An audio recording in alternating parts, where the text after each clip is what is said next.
By voice vote, this body has extended the highway funding program, which is a good thing. And it has also included in that extension a delay in the deadline for positive train control, which was inevitable. None of us opposed a delay in positive train control. What we opposed was an extension of that delay with inadequate accountability and excessive time. This delay in positive train control, let's be absolutely clear, is really a delay until 2020, not 2018, because when railroads hit 2018, they can apply for 2 more years, and that second extension is dependent only on having completed work on half the system, and much of that determination is within the control of the railroad itself. That will be the 50th anniversary of the NTSB calling for positive train control. We're not talking here about a novel, untested technology. In fact, 5 railroads will meet the deadline to implement this technology at the end of this year.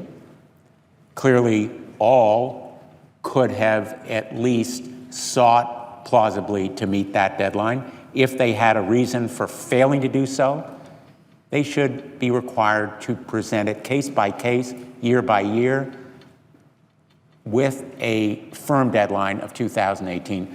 That's the system that I proposed in the legislation that I offered 6 months ago, well before this deadline became an imminent necessity.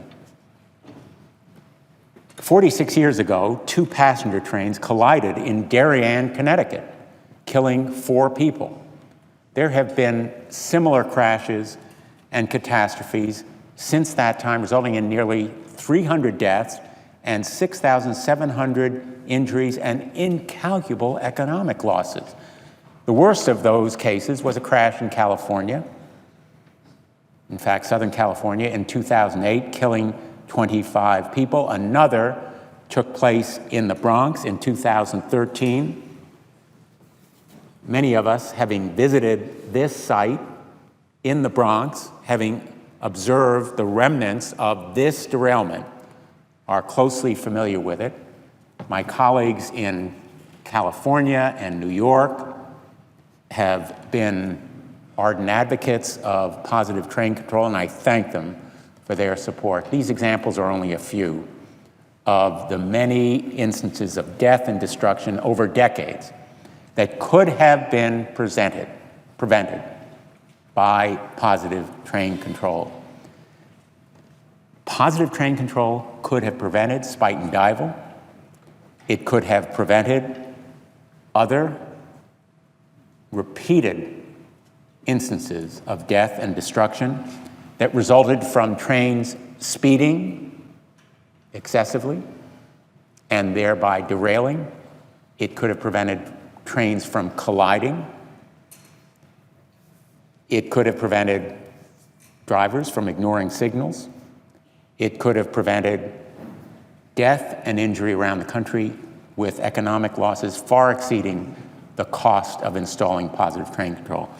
Joe Boardman, the head of Amtrak and a former FRA administrator, has said, quote, "PTC is the most important rail safety advancement of our time," end quote. Today, the United States Senate has delayed it by 5 years.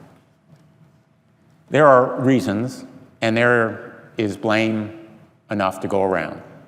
And the federal government, in all frankness, the Federal Communications Commission, perhaps bears part of that blame in the failure to allocate sufficient spectrum. But let's be honest today that 5 years of delay was unnecessary. The railroads sought it, they won it, with a threat to shut down railroad service everywhere in the country. an unacceptable outcome. The question is, can we change this deadline in a smart, responsible way?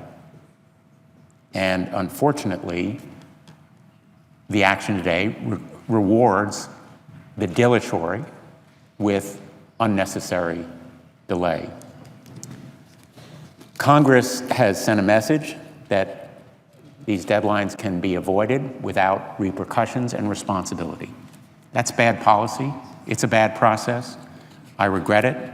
There was a better way to act that would have ensured continued funding for our highways and continued accountability for positive train control, which is indeed the most important rail safety advancement of our time. This is not some abstract, novel system.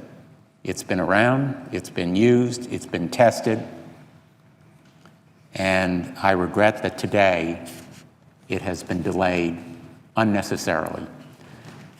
Finally, I want to congratulate and thank Sarah Feinberg, and the good news today is that her nomination has been approved. I look forward to working with her and welcome her as a new source of leadership, which she's already demonstrated. And I hope that she will act aggressively and responsively to assure that positive train control and other safety measures become the law, and the law that's enforced as effectively and promptly as possible. Thank you, Mr. President. I yield the floor.